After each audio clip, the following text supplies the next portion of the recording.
देहरादून में बनकर तैयार हुआ सैन्य धाम जो अपने उद्घाटन की बाट जोड़ रहा है।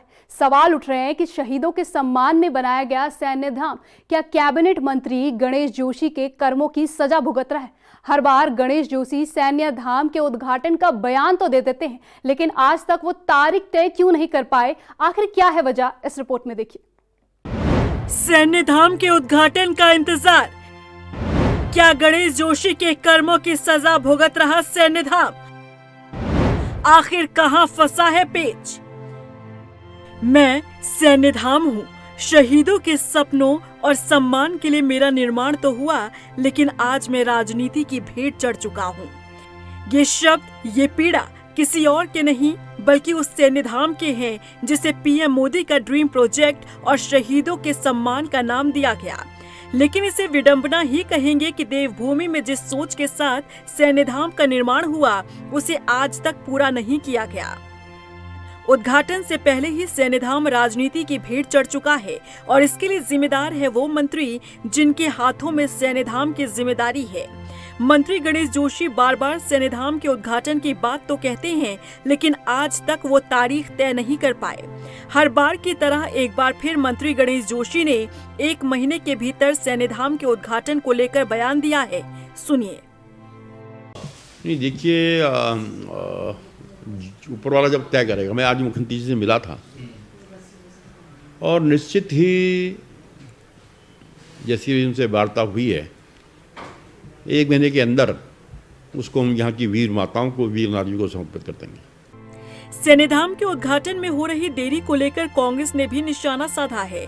कांग्रेस प्रवक्ता का कहना है कि मंत्री गणेश जोशी भ्रष्टाचार में लिप्त हैं, इसीलिए वो ऐसी जगह पर जाने से बच रहे हैं।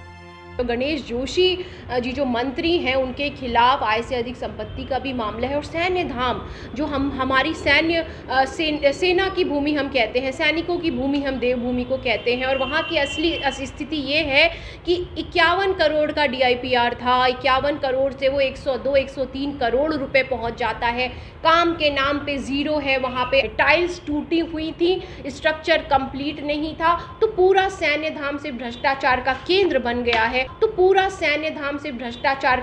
बन गया है। यही वजह है कि नरेंद्र मोदी जी ने इस बार फिर, दूसरी बार ऐसा हुआ है, पहले भी हुआ था कि उद्घाटन करेंगे, आएंगे, इस बार फिर ये हुआ कि वो नहीं गए क्योंकि उन्हें पता है कि भ्रष्टाचार में लिप्त हो चुके हैं जोशी जी और उनकी छवि खराब होगी अगर वो वहां जाएंगे तो।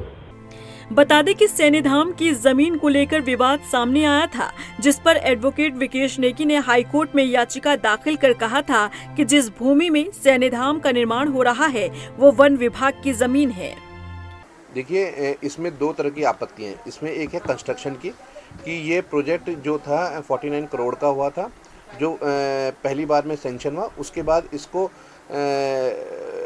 99 करोड़ का कर दिया बिना टेंडर के, और आज भी इसका काम पूरा नहीं हुआ। और अभी ये चीज़ ज्ञात हुई है, जो ठेकेदार जिसने काम करा था वो काम छोड़ के चला गया था, और इसमें अब उसमें रिकवरी का दूसरी इसमें वो है, ये फॉरेस्ट की लैंड है, चाहे लोग कोई कुछ भी कहे, और आज भी दस्तावेजों में ये जंगल झाड़ी में दर्ज है और जंगल झाड़ी से ही ट्रांसफ़र भी है, और ये फॉरेस्ट की लैंड है। माननीय प्रधानमंत्री जी आए, उन्होंने इस मामले में कुछ नहीं कहा, क्योंकि इनपुट यही है कि इसमें झोल है और ये सैन्य धाम जो बना है ये फॉरेस्ट की लैंड पे बना हुआ है। सैन्य धाम के विवादों में आने के बाद से ही इसके उद्घाटन पर सस्पेंस बरकरार है। इसी के साथ इसके उद्घाटन का इंतजार भी लंबा होता जा रहा है। दरअसल 15 दिसंबर 2021 को रक्षा मंत्री राजनाथ सिंह के हाथों से देहरादून के गुनियाल गांव में सैन्य धाम की नींव रखी गई थी, जिसे अब बनते हुए 4-5 साल हो गए हैं।